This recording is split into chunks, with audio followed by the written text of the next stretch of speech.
اعوذ باللہ السمیع العلیم من الشیطان اللعین الرجیم بسم اللہ الرحمن الرحیم الحمد للہ رب العالمین والصلاة والسلام علی اشرف الانبیاء والمرسلین وخاتم النبیین بالقاسم محمد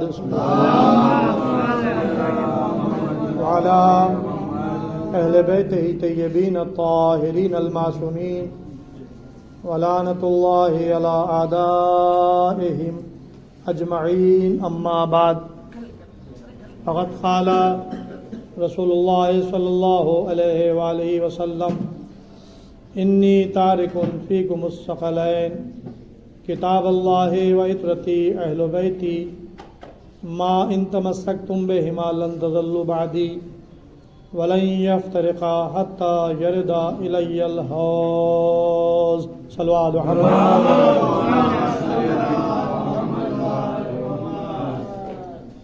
آج میں نے اس مختصر سی مجلس ایصال ثواب کے لیے حدیث پیغمبر صلی اللہ علیہ وآلہ وسلم کو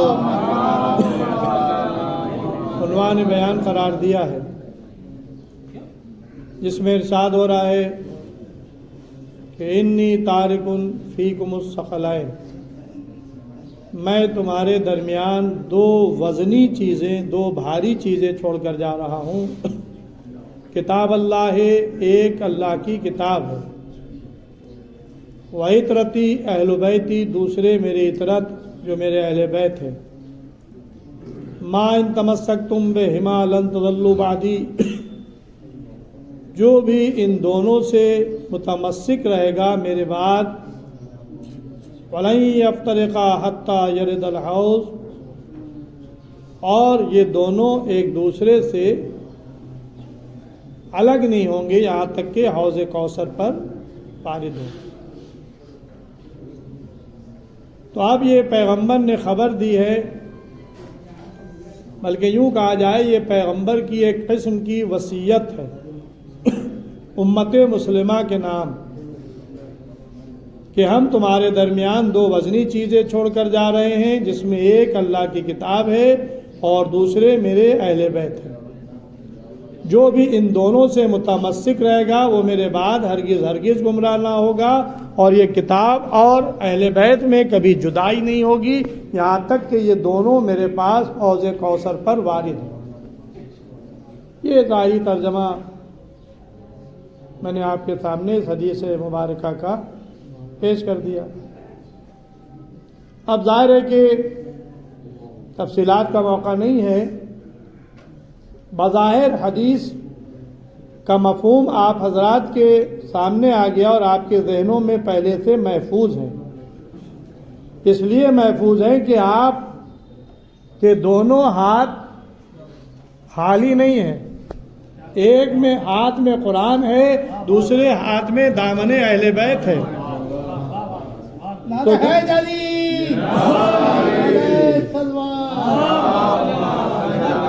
ظاہر ہے کہ جب ہمارے ایک ہاتھ میں قرآن ہے، ایک ہاتھ میں اہل بیت علیہ السلام کا دامن ہے، تو ہمارے سامنے تو یہ حدیث ہے اور ہر وقت ہم اس کو یاد رکھتے ہیں،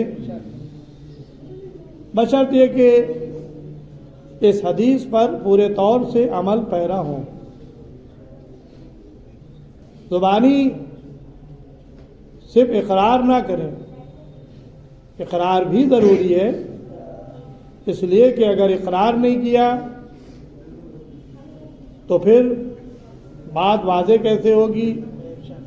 لیکن اقرار یہ انسان کے عمل سے ظاہر ہوتا ہے۔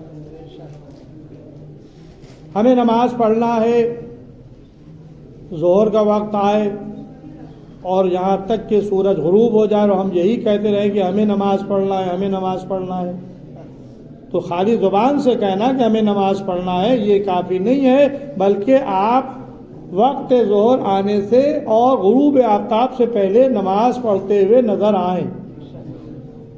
اول وقت پڑھ لے تو بڑی اچھی بات ہے، فضیلت کا وقت ہے، اور اگر کسی مجبوری کی بنا پر اول وقت نہیں ادا کر سکے ہیں تو ہم غروب آفتاب سے پہلے کم سے کم نماز ادا کر لیں تاکہ ہماری نماز قضا نہ ہونے پائے، چھوٹنے نہ پائے۔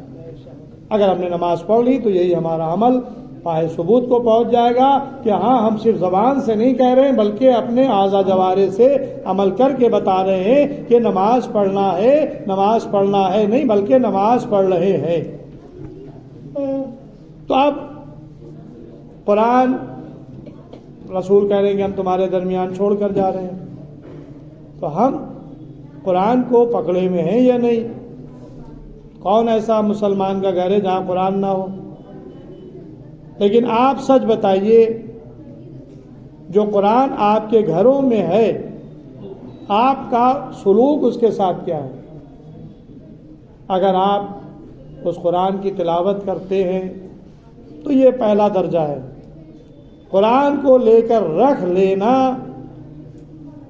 یہ کافی نہیں ہے، وہ تو غیر مسلم بھی قرآن کو لے لیتے ہیں، غیروں کا بھی قرآن رہتا ہے۔ قرآن کی تلاوت کرنا یہ دوسرا مسئلہ ہے۔ پہلے ہے قرآن گھر میں آنا، دوسرے ہے قرآن کی تلاوت کرنا۔ تو تلاوت کرنا یہ بھی کافی نہیں ہے، ہاں قرآن کی تلاوت کا ثواب ہے۔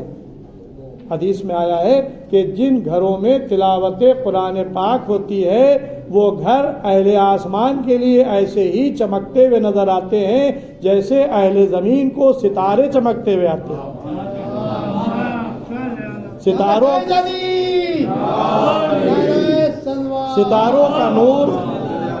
ستاروں کا نور یہ ہمیں رات کی تاریکی میں فائدہ پہنچاتا ہے اندھیرے میں، تو زمین پر جہاں تلاوت قرآن جن گھروں سے آواز بلند ہوتی ہے، تلاوت قرآن ہوتا ہے، اہل آسمان کو وہ مثل چمکتے ہوئے ستاروں کے نظر آتے ہیں۔ تو ایک تو فضیلت یہ آئی ہے، بہت سی فضیلتیں ہیں حامل قرآن اور تلاوت قرآن کی۔ اس کو ہمارے علامہ شیخ کلینی علیہ رحمہ نے اصول کافی کے باب قرآن میں نقل کیا ہے، بہت سی حدیثیں ہیں تلاوت قرآن کی فضیلت میں۔ اور خیر و برکت نازل ہوتی ہے، جہاں جہاں تک تلاوت کی صدا جاتی ہے اللہ کی طرف سے خیر و برکت کا نزول ہوتا ہے۔ اور جیسا کہ آپ کو معلوم ہے کہ قرآن مجید کے سلسلے میں پیغمبر صلی اللہ علیہ وآلہ وسلم نے ارشاد فرمایا کہ ہر چیز کی ایک بہار ہوتی ہے، قرآن کی بہار ماہ رمضان ہے، اس لیے اللہ نے قرآن کو ماہ رمضان میں نازل کیا ہے۔ عام دنوں میں اگر کوئی قرآن کی تلاوت کرے گا اور پورا قرآن ختم کرے گا تو اس کو ایک قرآن ختم کرنے کا ثواب ملے گا، لیکن ماہ رمضان وہ مہینہ ہے اگر کوئی ایک آیت کی تلاوت کرے گا تو اللہ ایک آیت کے بدلے اسے پورے قرآن کے ختم کرنے کا ثواب عطا کرتا ہے۔ یہ ہے ماہ صیام میں قرآن کی تلاوت کی فضیلت۔ تو یہ دوسری اسٹیج ہے، قرآن گھر میں رکھنا پہلی اسٹیج کافی نہیں ہے، دوسرے قرآن کی تلاوت کرنا، یہ مرحلہ بھی ایک حد تک تھوڑا سا ہماری زندگی میں خیر و برکت کا موجب بنتا ہے، لیکن اب اصل مقصد کیا ہے قرآن کا؟ قرآن کا اصل مقصد ہے اس میں غور و فکر کرنا، اس میں عقل سے کام لینا۔ افلا یعقلون، تم اس میں عقل سے کام کیوں نہیں لیتے؟ کیا تمہارے دماغ پر، عقلوں پر تالے پڑے ہوئے ہیں؟ افلا یتدبرون، تم اس میں غور و فکر کیوں نہیں کرتے؟ تو ظاہر کہ غور و فکر جب کرے گا انسان جب اس کو سمجھے گا۔ قرآن ہے عربی زبان میں، جو اہل عرب ہے ان کے لیے تو کوئی مسئلہ نہیں ہے، ان کی مادری زبان عربی ہے، وہ اس کو پڑھتے ہیں، لیکن ہمارے آپ کے لیے ضروری ہے کہ عربی قرآن کی تلاوت کے ساتھ ساتھ قرآن کے معنی اور مفہوم کو سمجھنا۔ یہ ہو گئی تیسری اسٹیج۔ اب سمجھ تو لیا لیکن قرآن کچھ کہہ رہا ہے، ہمارا عمل کچھ کہہ رہا ہے، تو اب ہمارا عمل جو ہے وہ قرآن کی تعلیمات کے لحاظ سے میچ کرنا چاہیے۔ ظاہر یہ قرآن ایک جامع کتاب ہے، ایسی کتاب دنیا میں نہیں پائی جاتی ہے. ایک جامع کتاب ہے، ایک منصور، ایک پورا منشور ہے، ایک پورا قانون ہے جو انسان کی زندگی گزارنے کا پورا ایک طریقہ ہے، لائحہ عمل ہے یہ قرآن. اور اس قرآن میں حاجی کے واقعات ہیں، حلال و حرام ہے، فضائل آل محمد علیہ السلام ہے. تو آپ جب ہم قرآن پڑھیں گے اور اس کو سمجھیں گے تو معرفت الہی بھی ہوگی، معرفت رسول بھی ہوگی، معرفت آل محمد علیہ السلام بھی ہوگی. آدم سے لے کر عیسیٰ علیہ السلام اور آخری نبی تک ہمیں قرآن کے ذریعے سے ان کی سیرت کا بھی علم ہوگا اور حلال و حرام کا بھی علم ہوگا کہ کیا چیزیں اللہ نے ہمارے لیے جائز قرار دی ہیں اور کیا چیزیں اللہ نے ناجائز قرار دی ہیں. یہ کب ہوگا؟ جب ہم قرآن کو سمجھ کر پڑھیں گے. تو یہ ہو گئی تیسری اسٹیج. اب چوتھی اسٹیج یہ ہے کہ اس پر عمل کرنا. رسول نے جو قرآن چھوڑا ہے وہ فقط اس لیے نہیں چھوڑا کہ ہم گھر میں لا کے رکھ لیں، ہم صرف قرآن کی تلاوت کر لیں، بلکہ اس کو سمجھیں اور سمجھ کر اس پر عمل کریں. جب ہمارا قرآن کا مقصد پورا ہوگا. اب ظاہر ہے کہ اہل بیت کا ذکر ہے اس لیے کہ قرآن کے ساتھ اہل بیت ہے. اہل بیت نے مکمل طور سے قرآنی آیات پر عمل کر کے بتایا، بلکہ یوں کہا جائے کہ بسا اوقات یہ عمل کرتے تھے اور قرآن ان کی تعریف کرتا ہوا نظر آتا ہے. بسا اوقات یہ قرآن پر عمل یعنی ان کا عمل قرآن کے مطابق ہوتا تھا. دونوں صورتیں ہیں. ان کے عمل کو قرآن نے سراہا بھی ہے، تعریف بھی کی ہے، اور انہوں نے قرآن کی تعلیمات پر مکمل طور سے عمل بھی کیا ہے. یہ ہے سیرت محمد وآل محمد علیہ السلام. اب جو میں نے ابھی ایک جملہ کہا کہ یہ عمل کرتے ہیں اور قرآن ان کے عمل کو اپنے دامن میں لیتا ہے، ریکارڈ کرتا ہے. اگر یہ عمل نہ کریں تو قرآن کی آیتیں ہی نازل نہ ہوں، اگر یہ عمل نہ کریں تو قرآن کے سورے ہی نازل نہ ہوں. یہ میں خالی زبان سے بحیثیت خطیب یا بحیثیت ذاکر کے نہیں کہہ رہا ہوں، ثبوت کے طور پر کہہ رہا ہوں. آئیے میں مثال دے دوں. مسجد کے دروازے پر ایک سائل آتا ہے، اللہ کے نام پر دے دو، اللہ کے نام پر دے دو. اور مسجد میں لوگ ہیں مسلمان، کسی نے اس سائل کے سوال کو پورا نہیں کیا. اب کیا ہوا؟ اے پروردگار میں تیرے گھر سے خالی ہاتھ واپس جا رہا ہوں. یعنی سوال کیا اور پھر شکوہ کیا اللہ سے. اللہ کے نام پر مانگ رہا تھا نا، شکوہ کیا کہ میں تیرے گھر سے خالی جا رہا ہوں. جب اس نے شکوہ کیا تو تاریخ یہ بتاتی ہے کہ کوئی تھا جو نماز میں مشغول تھا اور حالت رکوع میں تھا. کیسے ہو سکتا ہے کہ اللہ کی بارگاہ میں کوئی ہو اور سائل اللہ کی بارگاہ میں شکوہ کر رہا ہو اور خالی ہاتھ چلا جائے؟ جو تھا حالت رکوع میں اس نے اپنا ہاتھ بڑھا دیا. سائل سمجھ گیا کہ یہ شخص مسجد میں میرے سوال کو پورا کرنا چاہتا ہے. قریب آیا، انگوٹھی اتاری، لے کر چلا گیا. اب جب چلا گیا سائل تو رسول خدا پر جبرائیل امین وحی لے کر نازل ہوئے. انما ولیکم اللہ ورسولہ والذین آمنوا والذین یقیمون الصلاة ویؤتون الزکاة وہم راکعون. سورہ مائدہ کی اس آیت کا نزول ہوا. کیا کہا اللہ نے؟ بس تمہارا ولی اللہ ہے اور اس کا رسول ہے، وہ صاحبان ایمان جو نماز کو قائم کرتے ہیں اور زکوٰۃ دیتے ہیں جبکہ وہ حالت رکوع میں ہوتے ہیں.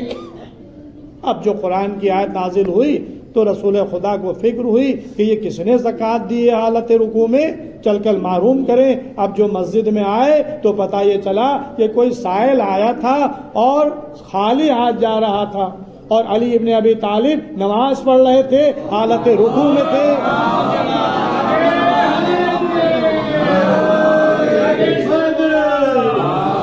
حالت رکوع میں تھے اور وہ خالی ہاتھ واپس شکوا کر کے جا رہا تھا. علی نے ہاتھ بڑھایا, ساحل آگے بڑھا, انگوٹھی اتاری, لے کر چلا گیا.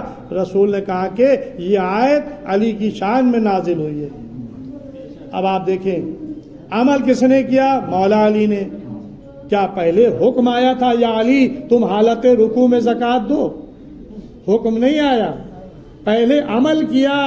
لیکن عمل ایسا اچھا تھا کہ اللہ نے قرآن میں آیت بنا کر نازل کر دیا. تو پتہ یہ چلا کہ یہ عمل کر رہے ہیں اور قرآن کی آیتیں نازل ہو رہی ہیں. صلوات محمد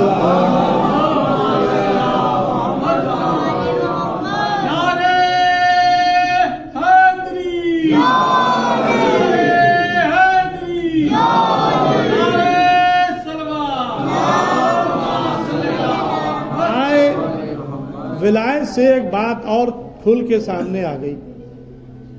آئے ولایت سے جو سورہ مائدہ کی آیت ہے, اس سے ایک بات کھل کر اور سامنے آ گئی. وہ کیا آئی کہ ولی اللہ نے اپنے کو کہا ہے, انما ولیکم اللہ, بس تمہارا ولی اللہ ہے. کیا صرف اللہ ولی ہے؟ وَرَسُولُهُ, اور اس کا رسول ہے. اگر یہیں تک آیت ختم ہو جاتی تو ہم کہتے کہ اللہ ولی ہے اور اس کا رسول ولی ہے. لیکن آیت آگے بڑھی اور کہا کہ والذین آمنوا یقیمون الصلاۃ ویؤتون الزکاۃ وہم راکعون, اور وہ ولی ہے جو نماز, صاحب ایمان جو نماز کو قائم کرتا ہے اور زکوٰۃ دیتا ہے جبکہ وہ حالت رکوع میں ہوتا ہے. تو پتہ یہ چلا کہ اب ولی ایک نہیں ہے, ولی تین ہے. پہلا ولی اللہ, دوسرا ولی رسول, اور تیسرا ولی علی ابن ابی طالب علیہ السلام. تو آپ بھائی اگر ہم اپنے کلمے میں یہ کہتے ہیں کہ علی ولی اللہ, تو آپ کو کیوں کھٹکتا ہے؟ بھائی قرآن میں اگر اللہ نے علی کو ولی نہ کہا ہوتا تو ہم بھی علی کو ولی نہ کہتے. تو جا کے اللہ سے کہیے کہ تو نے اپنے اور اپنے رسول کے ساتھ علی کی ولایت کا اعلان کیوں کیا؟ تو اللہ ولی, رسول ولی, اور علی ولی اللہ, علی ولی. یہ ہماری نمازوں میں بھی ہے, ہماری اذان اقامت یہ سب جو ہے. ایمان تو ہمارے علماء نے کہا ہے کہ یہ تو مستحب ہے, اذان میں اقامت وغیرہ میں یہ سب مستحب ہے, علی علیہ السلام کی ولایت کی گواہی دینا. لیکن کسی عالم دین نے یہ نہیں کہا کہ ایمان کا جز نہیں ہے. ہر ایک نے یہ کہا کہ علی کی ولایت یہ جزو ایمان ہے, یعنی اگر ولایت علی کا اقرار نہیں کیا تو آپ کا ایمان ناقص ہے. ٹھیک ہے, عبادات ہیں, استحباب کی نیت سے آپ کہیں, ہمارے علماء کے فتاوے ہیں, ہمیں اس میں کوئی اختلاف نہیں ہے. لیکن علی کی ولایت کی گواہی یہ جزو ایمان ہے اور باقی مستحب ہے. تو ظاہر کہ مستحب جو ہوتی ہے یہ اس میں اضافہ پیدا کر دیتی ہے مستحب عمل. بہرحال بات پھیل جائے گی, مجھے سمیٹنا ہے. یہ تو میں نے ایک نمونہ آپ کو دکھایا ہے. اب دوسرے نمونے میں بات کو پھیلاؤں گا نہیں, بس اختصار سے اتنا کہوں گا کہ یہ تھے علی علیہ السلام جنہوں نے عمل کیا اور قرآن کی آیت بن کر نازل ہوئی. ان کے عمل کو اللہ نے قرآن میں ریکارڈ کر لیا. یہ ایک آیت ہے. اب آئیے سورہ دہر. سورہ دہر کیا ہے؟ پنجتن پاک کی فضیلت میں نازل ہونے والا سورہ. لفظ بدل دو, 4 تن تعداد 5 ہی ہے لیکن معصوم 4 ہے. رسول خدا اس عمل میں شریک نہیں ہے. حسنین علیہ السلام کی صحتیابی کے لیے جو نظر مانی تھی وہ حکم پیغمبر سے مانی تھی بیٹی نے, لیکن خود رسول خدا اس عمل میں شریک نہیں تھے. فاطمہ زہرا, مولا علی, حسنین علیہ السلام جو صحتیاب ہوئے تھے, اور گھر کی کنیز فضہ, 4 معصوم ایک غیر معصومہ. یہ 5 افراد اس عمل میں شریک ہیں. نظر مانی, حسنین صحتیاب ہو جائیں تو ہم روزے رکھیں گے 3. حسنین صحتیاب ہوئے, ایفائے نظر کو پورا کرنا یہ واجب ہوتا ہے, لہذا ان 5 نے روزے رکھے. اب ظاہر ہے کہ وہ جو آئے, پیسا گیا, آٹا بنا, اس کے بعد پھر اس کی روٹیاں تیار ہوئیں, وقت افطار آیا, پہلا دن آیا, روزہ کھولنے چلے, دروازے پر ایک مسکین آ گیا, ایک نے روٹی دی، سب نے اپنی اپنی روٹیاں دے دی، دوسرے نے روٹیاں، تیسرے نے روٹیاں، یہاں تک کہ پانچوں نے اپنی اپنی روٹیاں سائل کو دے دی۔ پہلا دن پانی پر سے گزارا کر لیا، پانی پی لیا اور پانی پی کر کے روزے پر روزہ رکھ لیا۔ دوسرے دن ہوا پھر ایسے ہی، تیسرے دن، اب تفصیلات میں مجھے نہیں جانا ہے، لیکن تینوں دن ایسا ہی ہوا، خود نہیں کھایا، سائل کو اپنی اپنی روٹیاں دے دی۔ پیغمبر علیہ السلام گھر میں آئے، حسنین کو دیکھا کانپ رہے تھے، جسم کانپ رہا تھا، محراب میں دیکھا فاطمہ زہرا کھڑی ہوئی ہیں لیکن پیٹ اور پیٹ مل گیا ہے، یہ ضعف کا عالم ہے۔ ظاہر ہے کہ 3 دن سے غذا منہ میں نہیں گئی ہے، پانی پر گزارا کیا ہے اور پھر روزہ رکھ لیا ہے۔ پروردگار کیا میرے اہل بیت بھوک سے مر جائیں گے؟ ابھی آپ دعا ہی کر رہے تھے کہ جبرائیل امین 30 آیتوں والا سورہ لے کر نازل ہوئے، جس میں اللہ نے ارشاد فرمایا کہ یوفون بالنذر، کچھ لوگ ہیں جو اللہ سے نذر مانتے ہیں، اس نذر کو پورا کرتے ہیں۔ یطعمون الطعام علی حبہ مسکینا و یتیما و اسیرا، اور اللہ کی محبت میں یتیم، مسکین اور اسیر کو کھانا کھلاتے ہیں۔ کیا ہوا؟ عمل انہوں نے کیا، اور قرآن مجید کا 30 آیتوں والا سورہ ان کی شان میں قصیدہ پڑھتا ہوا نازل ہوا۔ تو اہل بیت وہ ہیں کہ جو عمل کرتے جا رہے ہیں اور قرآن اس کے عمل کو، ان کے عمل کو اپنے دامن میں سمیٹتا جا رہا ہے۔ بس عزیز و آخری کلام میں اب میں صرف یہ بتانا چاہتا ہوں کہ یہ وہ کرتے تھے جو قرآن میں آیا ہے، یعنی قرآن پر عمل کرتے تھے۔ یہ تو انہوں نے عمل کیا، قرآن نے ان کے عمل کو قرآن کا جز بنا دیا۔ تفصیل میں نے چھوڑ دی۔ فاطمہ زہرا صلوات اللہ کی جب رخصتی ہوئی ہے، مولا علی کے ساتھ آپ کا عقد ہوا ہے اور آپ بیاہ کر کے مولا علی کے ساتھ گئی ہیں، تو تاریخوں میں آپ کی جہیز کی فہرست لکھی ہوئی ہے۔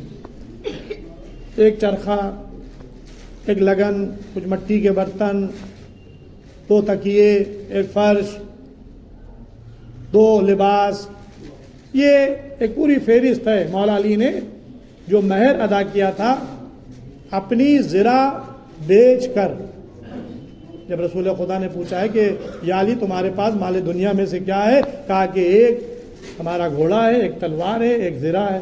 کہا کہ گھوڑا تمہاری سواری کے لیے، تلوار تمہارے دفاع کے لیے، جہاد کے لیے، اور زرہ یہ اب تمہارے لیے بیکار ہے۔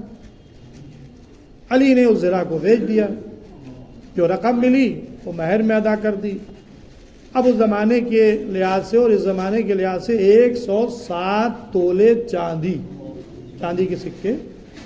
اب آپ لوگ جو شرعی مہر اپنی لڑکیوں میں رکھتے ہیں، لیکن شرعی مہر تو کہتے ہیں، اس کے بعد کہتے ہیں 14,000 لکھ لیے۔ بھائی 14,000 ایک طرف اور 107 تولے چاندی کا جا کے کیلکولیشن کر لیے گا۔ اگر 107 تولے چاندی آپ لڑکی والوں کو، لڑکی کے مہر کو ادا کر دیں، تو لڑکی والے اگر غریب ہیں تو 107 تولے چاندی کی رقم جو ملے اسی میں اپنی بیٹی کی شادی بحسن و خوبی انجام دے دیں۔ لیکن ہم لوگ قرضے میں رکھتے مہر، دے دیں گے، انہیں 14,000 بھی بنتا ہے وہ بھی نہیں دیتے، وہی کیش دے دو، نہیں دیں گے، بس خالی کاغذ پر لکھ لیے۔ مولا علی نے عقد سے پہلے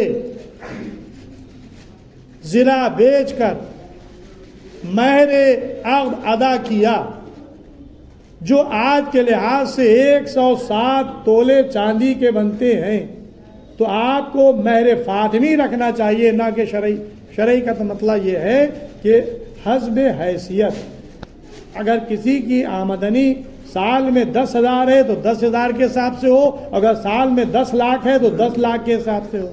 لیکن یہاں امیر و غریب سب ایک ہی لکڑی سے ہاکے جاتے ہیں اور شرعی مہر 14,000 روپے رکھ دیں، نہیں، تو 14,000 یہ شرعی مہر نہیں ہے، شرعی مہر حسب حیثیت ہے۔ مہر فاطمی جو ہے وہ 107 تولے چاندی کے سکے ہیں، 107 تولے چاندی۔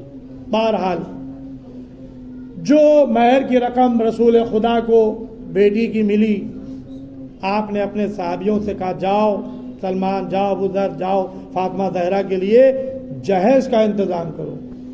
اسی پیسے سے یہ جہیز آیا، جہیز کی پوری فہرست ہے۔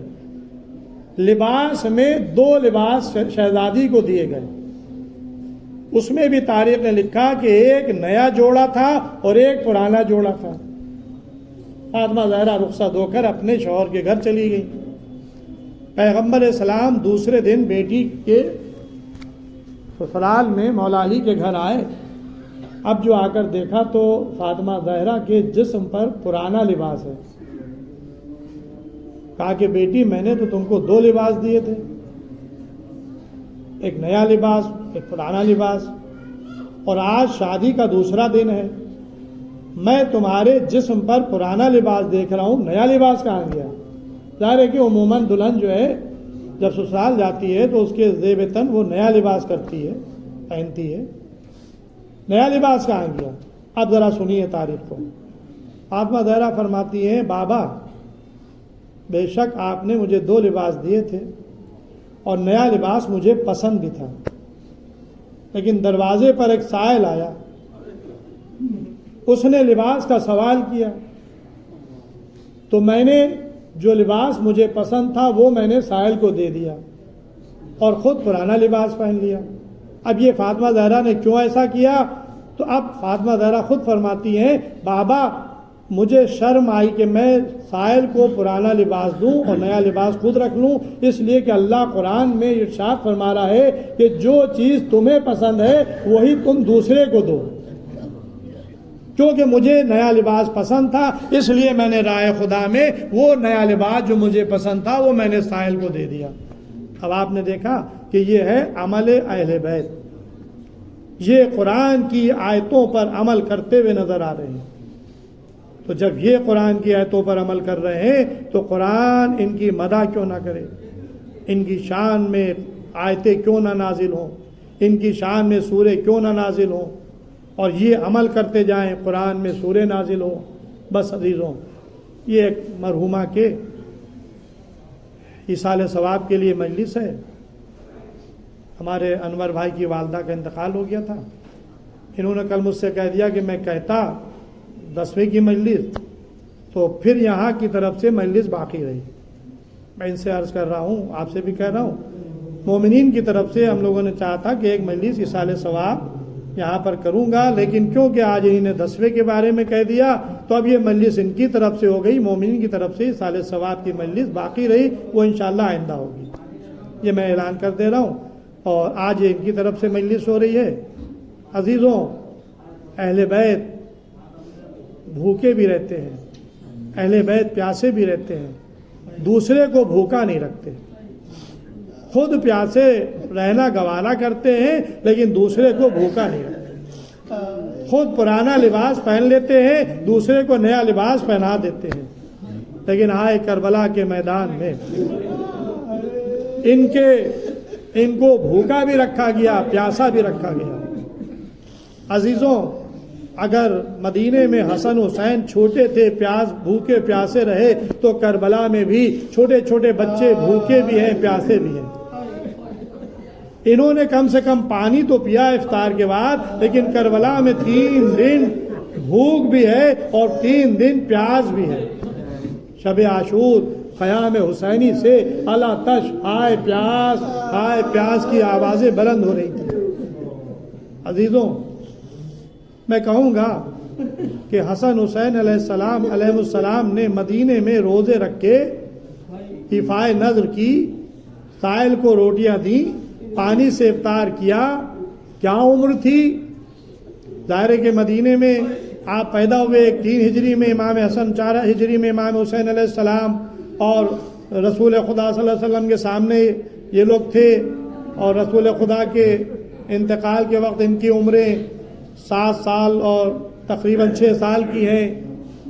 تو اب زیادہ اگر دیکھا جائے تو 5-6 سال سے زیادہ نہیں تھے سن، لیکن 5-6 سال کے تھے۔ میں آواز دوں گا اے آقا حسین، اے آقا حسن، آپ مدینے میں روزہ رکھ رہے ہیں، 3 دن بھوکے رہے، لیکن 5-6 سال کی عمر تھی، لیکن ذرا کربلا میں آئیے، ایک 6 مہینے کا بچہ علی اصغر پیاسا ہے۔ بس عزیزوں مجلس تمام ہو گئی۔ یہ کس کا بچہ ہے؟